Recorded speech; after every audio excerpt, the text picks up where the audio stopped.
One of the messages was, well, a couple of months ago, he woke me, he wrote this morning, he said to me, "Mommy, Jesus spoke to me last night about his word and he's coming again." And these letters is on the website, you can see it there, which is going to be very, very, very soon. Do you know that, Mummy? And then he would tell about the bride. Jesus wants to come and fetch his bride, but his bride is not ready. Tell me about, because this is amazing, when he was weeping one day about the Golden Bridge. Yes. He can't cry like he normally cries, he would just make noises, and he was laying his head on his arms and crying. And I said, "Why are you crying?" He says, "In heaven there's a golden bridge. And after the bridge there's a huge door with pearls around it." He says, "But there's people standing outside and they're crying." I said, "Why are they crying?" He says, "They can't go in." And I said, "Into what?" He looked at me and said, "Don't tell me you don't know."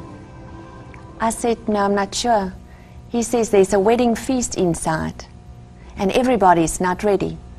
So every day he will journal a whole page. That next morning he only did this. He wrote Matthew 25 and he left for school. And he should have not even known what was in Matthew 25. Well, I didn't. So you read it immediately? Yes, I ran to my Bible and I read it, and it was about the 10 virgins. 5 wise, 5 foolish. 5 is wise and 5 foolish. 5 is ready and 5 is not. And I tell you, this is the bride today. We're all in church. But Jesus did not come to give us religion. He came for an intimate, passionate love relationship with a king. Jesus assured me after we arrived in heaven during the early hours of February 29th. The only ones who can come here are the ones whose hearts are as pure as the water. Many people think I will never come for them, but I tell you, I am coming sooner than they think. When he said this, the tone of his voice changed. He seemed to be almost angry, or at least I sensed a great urgency in his words. It was a warning. It was a message I had to share, and share now. The end times are truly upon us. Jesus is coming soon. He went on to remind me, I am telling you all this and showing you these things so you can tell the world.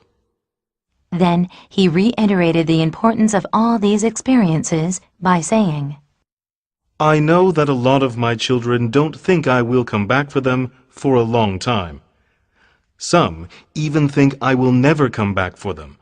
But I want you to tell them that my kingdom is ready for those who are ready and waiting for me. I am coming very soon. Lord, will all the Christians go with you when you come for us? I am going to show you something, the Lord answered instantly. I want you to remember all that you see. I want the whole world to know what is going to happen soon. I know many Christians do not believe what my prophets are telling them. That is why I am showing this to you. The air was filled with white moving objects. As the vision clarified, I saw people wearing white robes flying through the air. People were popping out of the earth everywhere and flying up into the air. The sky was literally filled with flying people, like birds in migration. I had heard the rapture described before, but I had never imagined what an amazing spectacle it would be. I wondered what those who do not know Jesus would think when they observe such a scene. I was shocked and excited, but I'm sure they will be terrified. This was the biggest surprise the Lord had ever shown me. It was the most awe-inspiring thing I'd ever seen human beings flying through the air like birds. They soared upward with rocket-like speed. Some seemed to be soaring like kites in the wind on a clear, beautiful day. I saw my 1-year-old granddaughter. She was wearing a white robe, and her hair had grown to shoulder length. She looked pretty grown up. At first, I saw her at her house in normal clothing. Then, suddenly, she was wearing a white robe and flying through the air. I was dumbfounded by the vision. It certainly seemed to confirm that the Lord would be returning, in the very near future. Then I saw my daughter's 10-month-old daughter.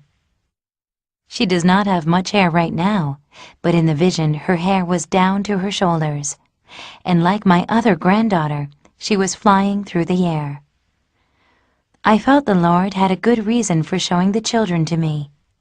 First, I'm sure He wanted me to know that they will be with God in heaven to enjoy all eternity with Jesus. Second, I knew He wanted me to see how old they would be when He returns.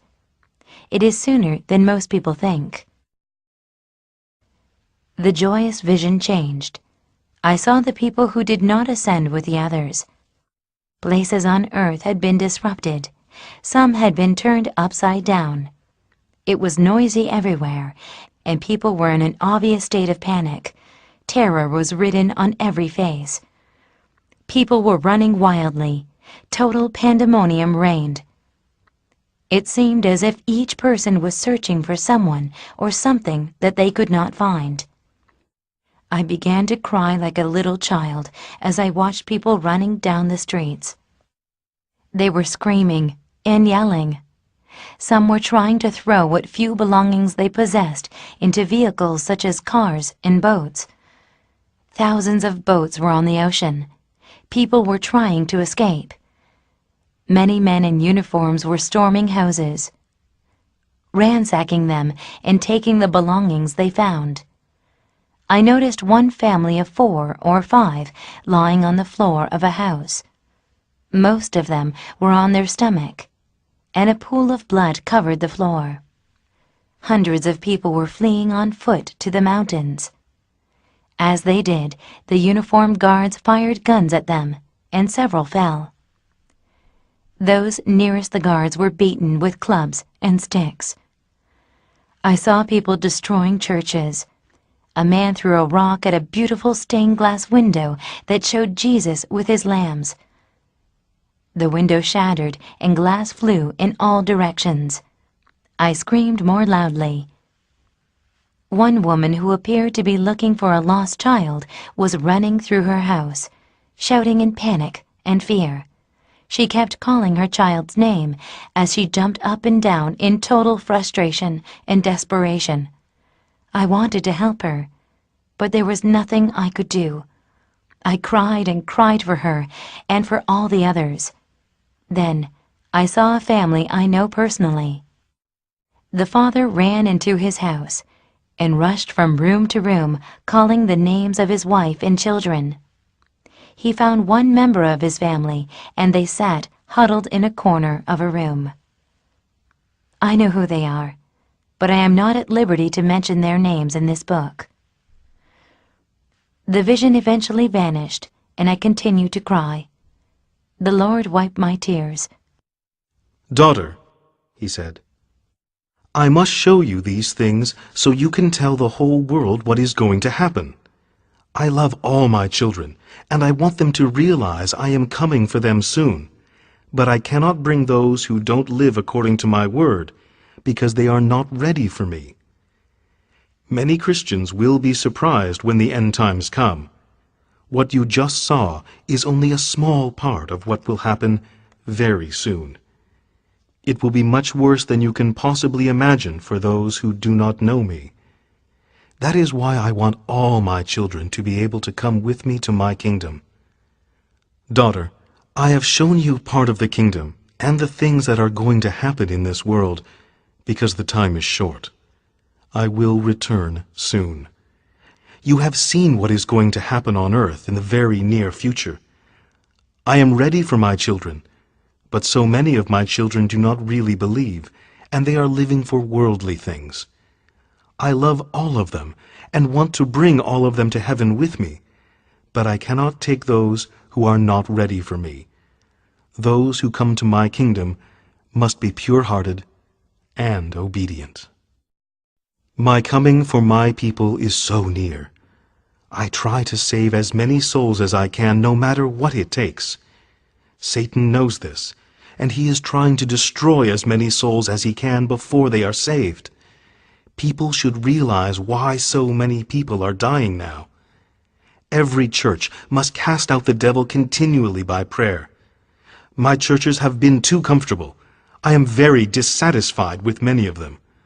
I want the whole world to know that I am a fearsome God. I love my children, and that is why I died for them. I must be first in everyone's life. Everyone needs to repent and be humble before me. There will be a great distraction in this world continually until I come for my people. That day is sooner than they expect.